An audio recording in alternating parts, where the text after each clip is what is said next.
പാപ്പന് ചിലപ്പോ ഒരു ട്രാൻസ്ഫർ ഉണ്ടായിരിക്കും. സത്യമാണോ? പാപ്പനും ആകെ വറീഡാ.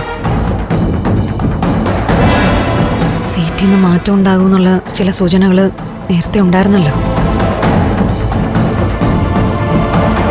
ഇപ്പൊ ട്രാൻസ്ഫറിന്റെ രൂപത്തിൽ വരാൻ പോകുന്നു.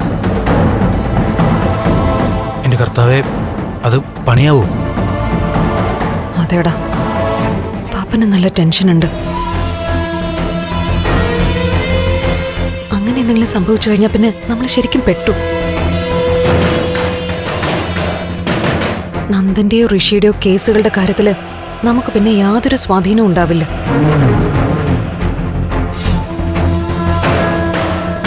ട്രാൻസ്ഫർ ഒക്കെ ഒഴിവാക്കാൻ പാപ്പ മാക്സിമം ശ്രമിക്കുന്നുണ്ട്.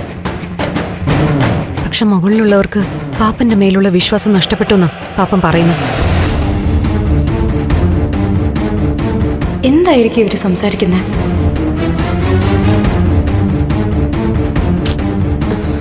ആ അരുന്ധതി SP ലെവലിൽ നല്ല പ്രഷർ കൊടുക്കുന്നുണ്ട്. അതുപോലെ തന്നെ ദേവികയും.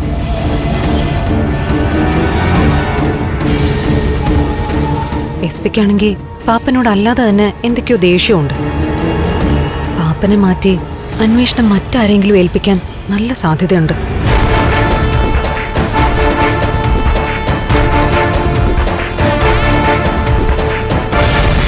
അത് കുഴപ്പമാവൂലടോ? അതെ, കുഴപ്പമാണ്. ഒഫീഷ്യലായിട്ട് ഓർഡർ കിട്ടുന്നതിന് മുമ്പ് നന്ദൻ അല്ലെങ്കിൽ ഋഷി രണ്ടിലൊരാളെ നമ്മൾ കണ്ടുപിടിക്കണം. അവര് എവിടെയെന്നറിയാൻ നമ്മൾ എങ്ങനെ കണ്ടുപിടിക്കാനാ?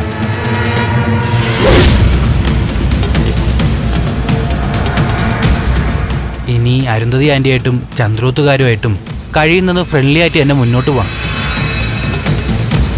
പെട്ടെന്നൊരടുപ്പം കാണിച്ചാൽ അവർക്ക് സംശയം തോന്നുകയുള്ളൂ. അത് നേരാ. എന്തായിരിക്കും കാര്യം? അതറിഞ്ഞേ പറ്റൂ. എന്തായാലും നീ എണീക്ക്, നമുക്ക് ഇവിടുന്ന് പോവാം. പോവാം. എനിക്ക് 1-2 സ്ഥലങ്ങളിൽ പോവാനുണ്ട്. എവിടെയാണെന്ന് വെച്ചാൽ പോവാം, നീ വാ. മുന്നോട്ടുള്ള പോക്കിനെ കുറിച്ച് നമുക്ക് കാര്യമായിട്ട് ആലോചിക്കണം. നീ വന്നേ, നമുക്ക് കാറിൽ ഇരുന്ന് സംസാരിക്കാം. നമ്മള് ഇതോടെ പെട്ടുപോകുന്ന കെവിൻ എനിക്ക് തോന്നുന്നത്. ദേ, അങ്ങനെ തളരൊന്നും വേണ്ട, നമുക്ക് നോക്കാം.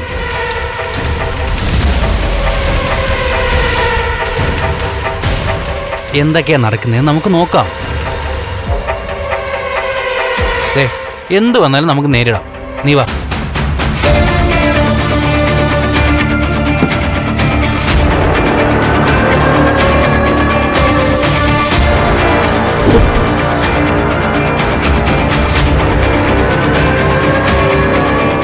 വാ.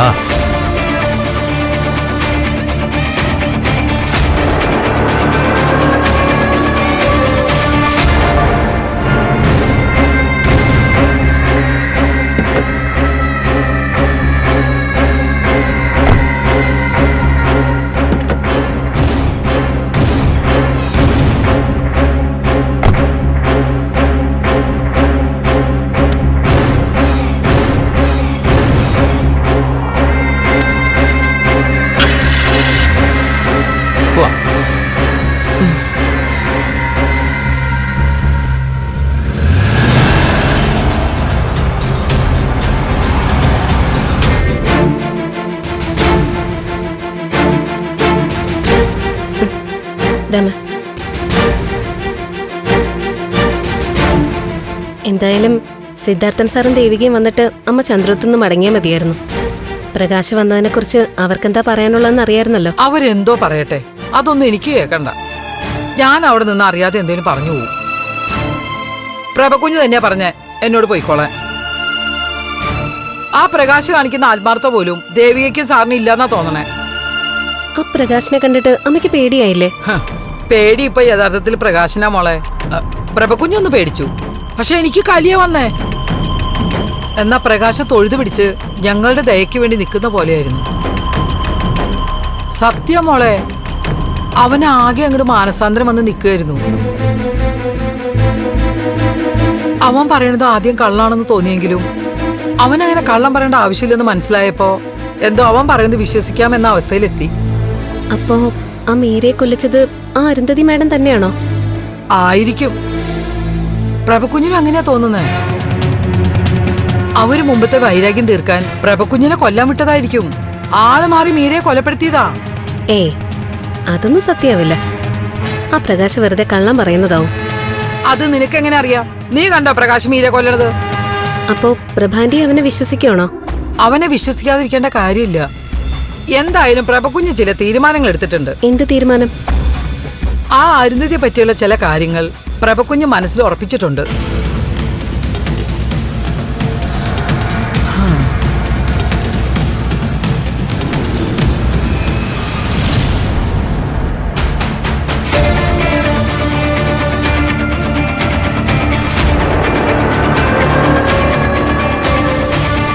പാപ്പന് ട്രാൻസ്ഫർ വന്നതിൽ പേടി മാത്രമല്ല, കുറ്റബോധമുണ്ട് കെവിൻ.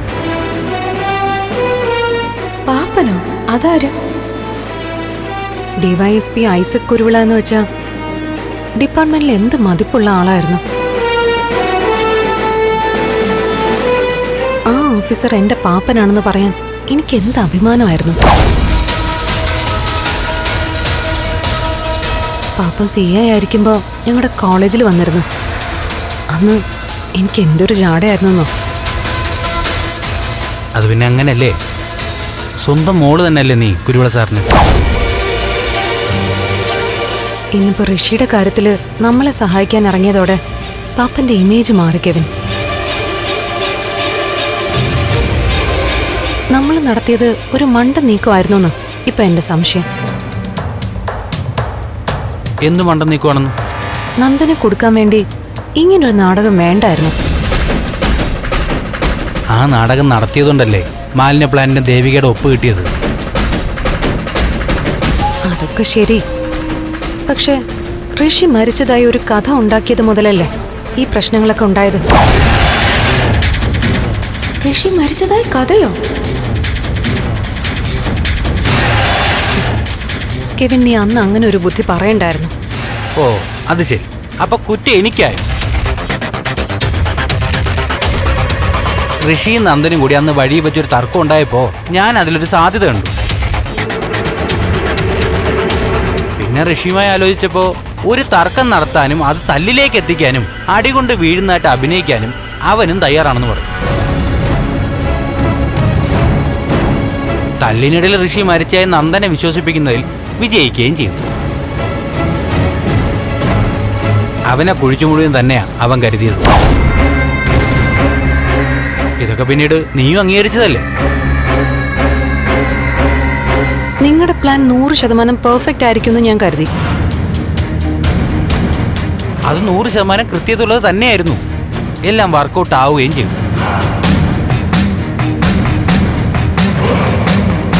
ഋഷി ഒളിവ് ജീവിതം നിർത്തി തിരിച്ചു വന്നപ്പോ പ്രേതമാണെന്ന് നന്ദനെ വിശ്വസിപ്പിക്കാനും പറ്റിയില്ലേ?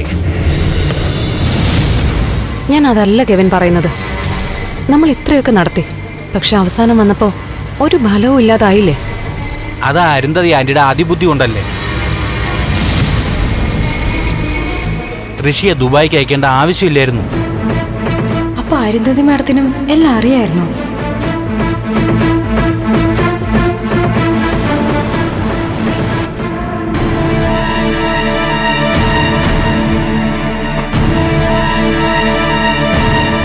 അമ്മേ, ആ പ്രകാശം പറഞ്ഞതോർത്ത് വിഷമിക്കണ്ട.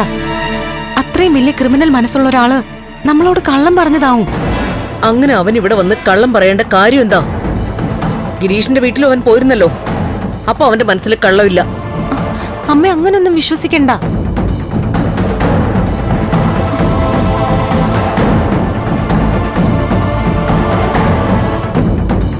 ഒരു കാര്യം ചെയ്യാം, ഞാൻ ഇവിടുത്തെ സ്റ്റേഷനിൽ പോയി CI കാണാം. ആ പ്രകാശിനെ പിടികൂടി ഒന്ന് ചോദ്യം ചെയ്യട്ടെ. അപ്പൊ സത്യം അറിയാൻ പറ്റുമല്ലോ. എന്തിന്? നമ്മളോടുള്ള അടുപ്പം വെച്ചിട്ടല്ലേ പ്രകാശ് ഇക്കാര്യം ഇവിടെ വന്ന് എന്നെ അറിയിച്ചത്. എന്നിട്ട് അവനെ തന്നെ പിടിച്ച് പോലീസിൽ ഏൽപ്പിക്കണമെന്നാണോ നീ പറയുന്നത്? അതല്ല അമ്മേ, ഇതിന് പിന്നിൽ പ്രകാശിന് എന്തെങ്കിലും ഗൂഢലക്ഷ്യങ്ങളുണ്ടാവും. അത് പൊളിക്കണം. ഞാനിപ്പോ തന്നെ പോലീസ് സ്റ്റേഷനിൽ പോവാ. വേണ്ട. പരോളിൽ ഇറങ്ങിയ ഒരാളെ പോലീസ് സ്റ്റേഷനിൽ വിളിച്ച് ചോദ്യം ചെയ്താ പിന്നെ അവന് ജയിലിൽ നിന്ന് പുറത്തിറങ്ങാൻ പറ്റുമോ? ആവശ്യമില്ലാത്ത കാര്യത്തിന് പോലീസിനെയും പട്ടാളത്തിനെയും ഒക്കെ കാണാൻ നിങ്ങൾക്ക് വലിയ താല്പര്യമാണ്. ഇക്കാര്യത്തിൽ ഇനി നിങ്ങൾ ആരും ഒന്നും ചെയ്യണ്ട. അമ്മേ, ആ പ്രകാശ് വേണ്ട, എനിക്കൊന്നും കേക്കണ്ട.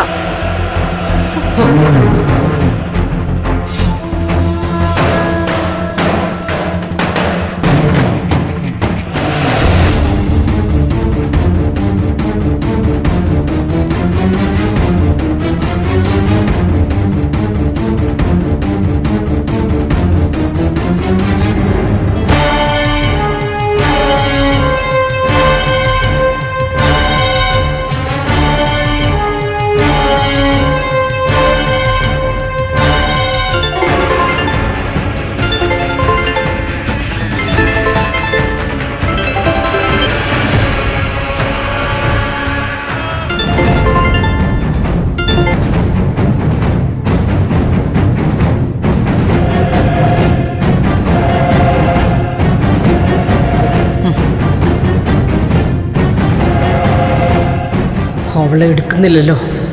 എടുക്കുന്നത് വരെ ഞാൻ വിളിച്ചുകൊണ്ടേയിരിക്കും.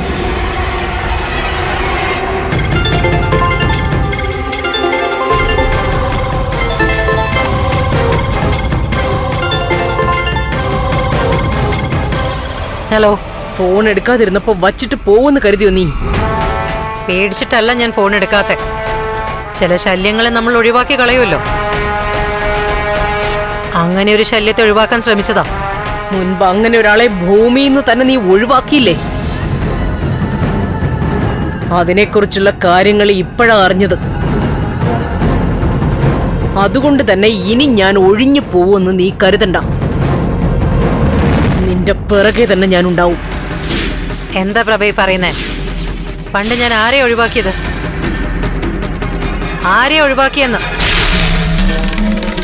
പറയുമ്പോ കൃത്യമായിട്ടും വ്യക്തമായിട്ടും പറയണം.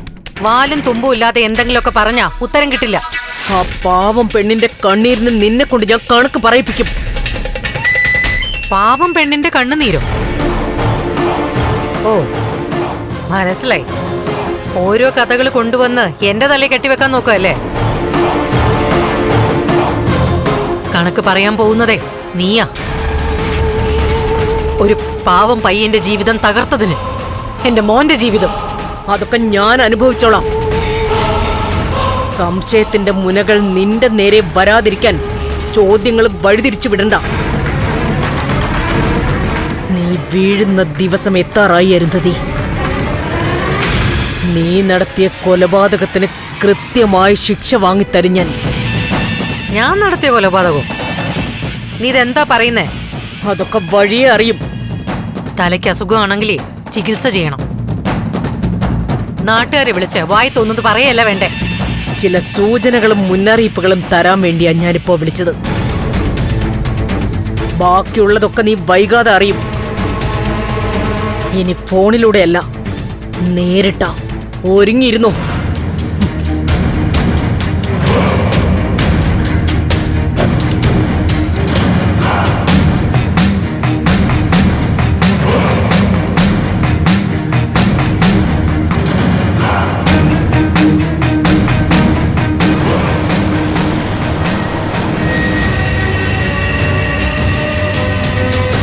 ഞാൻ ഇപ്പോഴും വിശ്വസിക്കുന്നത് എല്ലാത്തിന്റെയും പിന്നിൽ അരുന്ധതി മാഡം തന്നെയാണെന്ന്. വിദേശത്ത് പോകുന്നു എന്നൊരു ധാരണ ഉണ്ടാക്കിയിട്ട് ഋഷി എങ്ങോട്ടേക്കോ മാറ്റി. ഏയ് അല്ല ബെല്ല, ഋഷിയെ മറ്റാരോ പൊക്കിയതന്നെ. അടുത്തത് ഇനി എന്താ ചെയ്യേണ്ടെന്ന് ഒരു പിടിയുമില്ലല്ലോടാ. നീ ടെൻഷനാവല്ലേ? എടാ, പാപ്പ നിന്നെ വിളിച്ച നീ ഒന്ന് പാപ്പനെ സമാധാനിപ്പിച്ച് വിട്ടേക്കണേ. പാപ്പനും മൂപ്പനും ഒക്കെ വൈകാതെ അകത്താവാൻ പോവാ.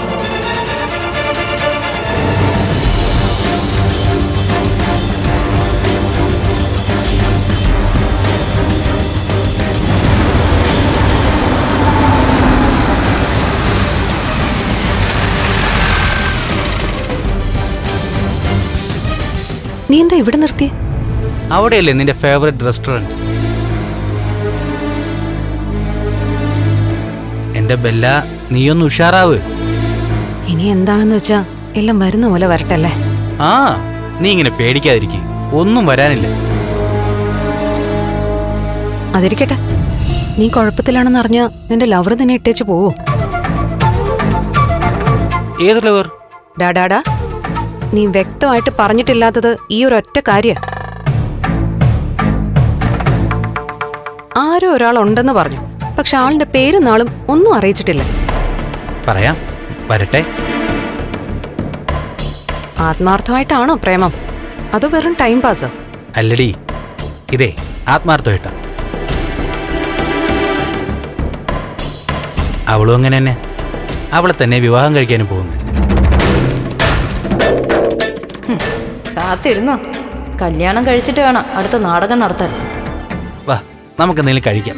എനിക്ക് നല്ല വിശപ്പ്. എടാ, എനിക്കങ്ങനെ വിശപ്പൊന്നുമില്ല. ബാക്ക് സീറ്റിലെ കവറിൽ ബ്രെഡോ ബിസ്ക്കറ്റോ ഉണ്ട്, അതിങ്ങെടുക്കട്ടെ.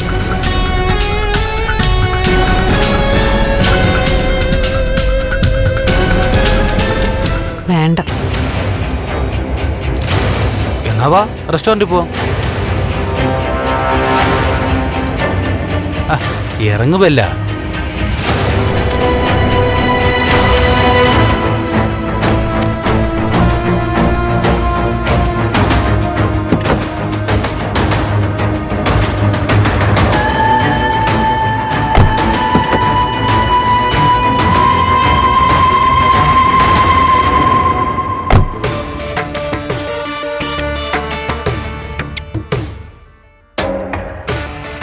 എനിക്ക് ഹെവി ഫുഡൊന്നും വേണ്ട. ശരി, ഒരു ഫിൽറ്റർ കോഫി കുടിക്കാം, കൂടെ ഒരു ബർഗറും. എന്താ? വാ.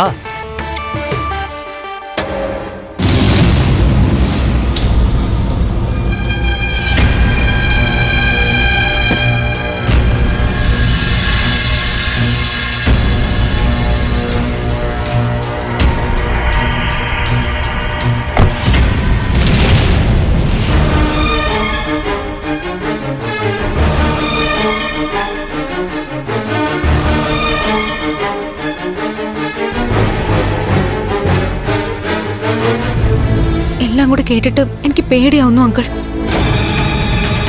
പ്രകാശ് പറയുന്ന കാര്യങ്ങളൊന്നും മുഖവിലേക്ക് എടുക്കണ്ടെന്ന് ഞാൻ പറയുന്നു. മോളെ, അവൻ പക്കാ ക്രിമിനലാ. ഒരു ക്രിമിനൽ ശാരീരികമായിട്ടല്ല, മാനസികമായിട്ടാ ഇരകളെ തകർത്ത് കളയുന്നു. ഇവിടെ പ്രകാശന് അവനുമായി ബന്ധപ്പെട്ട എല്ലാവരെയും ബുദ്ധിപൂർവ്വം കൈകാര്യം ചെയ്തിരിക്കുക. അവന്റെ മേലുള്ള സംശയം എല്ലാവർക്കും ഏകദേശം മാറിക്കഴിഞ്ഞിട്ടുണ്ട്. അവൻ എന്തിനായിരിക്കും ഗിരീഷേട്ടന്റെ വീട്ടിലും ചന്ദ്രത്തും ഒക്കെ വന്നത്? അവന്റെ ക്രിമിനൽ ബുദ്ധി തന്നെ. നല്ലവനെന്നുള്ള ഒരു ഇമേജ് ഉണ്ടാക്കിയെടുക്കുക. ഹൈക്കോടതിയുടെ അപ്പീലിലല്ലേ കേസ്. അവിടെ കേസ് വരുമ്പോൾ സഹായം കിട്ടാൻ വേണ്ടിയാവും. ഇതുപോലെ എത്രയോ പേരെ എനിക്കറിയാം. ഈ പ്രകാശനെ പോലെയുള്ളവർ ജീവിതത്തിൽ ഒരിക്കലും നന്നാവാൻ പോകുന്നില്ല. സത്യത്തിൽ ഇവരെ പോലെയുള്ളവർക്ക് പരോൾ അനുവദിക്കാൻ പാടില്ലെന്നാ എന്റെ പക്ഷം. രജന ചേച്ചി അമ്മയൊക്കെ ഇപ്പൊ പ്രകാശിന്റെ നന്മകളെ പറ്റിയാ പറയുന്നേ. അവനൊരു പാവമാണെന്നൊക്കെ. അതങ്ങനെയാ. ഞാൻ പറഞ്ഞില്ലേ, ഇത്തരക്കാർ കാര്യങ്ങളെ അവർക്ക് അനുകൂലമാക്കി മാറ്റും. ജയിലിൽ നിന്ന് ഇറങ്ങിയപ്പോൾ പ്രകാശ് അറിഞ്ഞു നന്ദനെ കാണാനില്ലെന്ന്. ഇങ്ങനെ ഒരു കുഴപ്പം പിടിച്ച സാഹചര്യം തനിക്ക് എങ്ങനെ അനുകൂലമാക്കി മാറ്റാൻ പറ്റുമെന്ന് അവൻ ചിന്തിച്ചു കാണും. മോളെ, അങ്ങനെയാണ് കുറ്റം അരുന്ധതിയിലേക്ക് കൊണ്ടിട്ടത്. പുതിയൊരു കഥയുണ്ടാക്കണമെന്ന് അവൻ ആലോചിച്ചു. ഇനി ശരിക്കും അരുന്ധതി മാഡം തന്നെ ആണെങ്കിലോ എല്ലാത്തിനും പുറകില്? അരുന്ധതി ഋഷിയുടെ കാര്യങ്ങൾ പലതും മറച്ചു വെച്ചിട്ടുണ്ടെങ്കിലും നന്ദനെ കാണാതായതിന്റെ പിന്നിൽ അരുന്ധതിയാണെന്ന് നമുക്ക് ഉറപ്പിക്കാൻ പറ്റില്ല. അവരെല്ലാം കൊണ്ടും ഇപ്പോൾ ഒരു ഭയന്ന അവസ്ഥയിലാണ്. കാര്യങ്ങളെല്ലാം തന്നെ അവരുടെ നിയന്ത്രണത്തിൽ നിന്ന് പോയിരിക്കുകയാണെന്ന് അവർക്ക് ബോധ്യമായിട്ടുണ്ട്. സത്യത്തിൽ ഒരു സമാധാനമുള്ള ജീവിതമാണ് അവരിപ്പോൾ ആഗ്രഹിക്കുന്നത്. എല്ലാവരെയും അടക്കി ഭരിച്ചും വെറുപ്പിച്ചുള്ളൊരു ജീവിതം അവർക്ക് മടുത്തു തുടങ്ങിയിട്ടുണ്ടാവും. 2 തവണ ആ വീട്ടിൽ പോയി കാര്യങ്ങൾ നിരീക്ഷിച്ചതിൽ നിന്നും എനിക്ക് വ്യക്തമായത് അവരിപ്പോൾ സമാധാനം മാത്രമുള്ളൊരു ജീവിതമാണ് ആഗ്രഹിക്കുന്നതെന്നാണ്. പക്ഷേ എന്ന് പറഞ്ഞതുകൊണ്ട് പൂർണ്ണമായും സംശയത്തിന്റെ നിലയിൽ നിന്ന് അവരെ മാറ്റാൻ നമുക്ക് പറ്റില്ല. ഷാരി അങ്കിൾ. എടുക്ക്. ഹലോ ഷാരി, പറയേ. ചേച്ചി തിരക്കിലാണോ? ആ, ഞാൻ ഹരിയങ്ങളുമായിട്ട് സംസാരിക്കുക. എന്താടി? ചേച്ചി അത്യാവശ്യമായിട്ട് വീട്ടിലേക്കൊന്ന് വരണം. എന്താടി കാര്യം? വളരെ പ്രധാനപ്പെട്ട കുറച്ച് കാര്യങ്ങൾ സംസാരിക്കാനുണ്ട്. മോളെ, നന്ദുവിന്റെ കാര്യങ്ങൾക്ക് വേണ്ടി ഓരോന്ന് ആലോചിക്കുക ഞങ്ങള്. ആലോചിക്കലൊക്കെ പിന്നെ ആവാം. ഇപ്പൊ ചെയ്യേണ്ട കുറെ കാര്യങ്ങളുണ്ട്. നമ്മൾ അറിയാത്ത കുറെ രഹസ്യങ്ങൾ ഞാനിപ്പോ അറിഞ്ഞു. നീ ടെൻഷൻ എടുപ്പിക്കാത്ത കാര്യം പറ. ചേച്ചി വീട്ടിലേക്ക് വാ, ഇല്ലെങ്കിൽ ഞാൻ ചന്ദ്രോത്തേക്ക് വരുവേ. എന്താ എന്തു പറ്റി? ശാരിക വിളിച്ചത്. ആ, പെട്ടെന്ന് എന്നോട് വീട്ടിലേക്ക് ചെല്ലാൻ പറഞ്ഞു. എന്നാ മോള് പോയിക്കോ. അവിടെ ചെന്നിട്ട് മോള് വിളിച്ചാൽ മതി.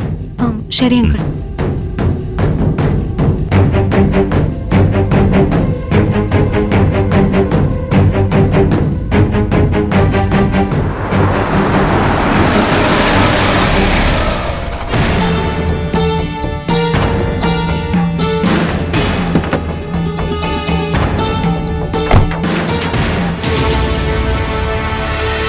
ആ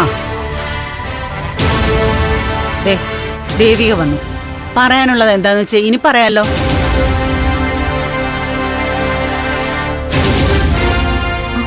എന്താ ശരി, എന്താ അത്യാവശ്യമായിട്ട് വരണമെന്ന് പറഞ്ഞേ?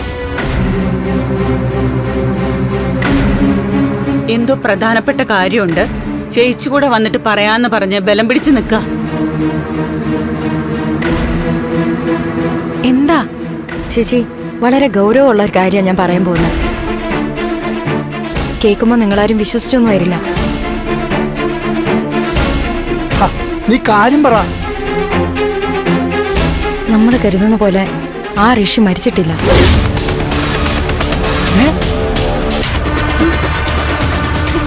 എന്താ? അവൻ ജീവനോടെ ഉണ്ട്. നീ എന്താ ഈ പറയുന്നേ? അതെ ചേച്ചി, അരുന്ധതി മാഡത്തിന്റെ മകൻ ഋഷി. അവനെ ആരും കൊന്നിട്ടില്ല.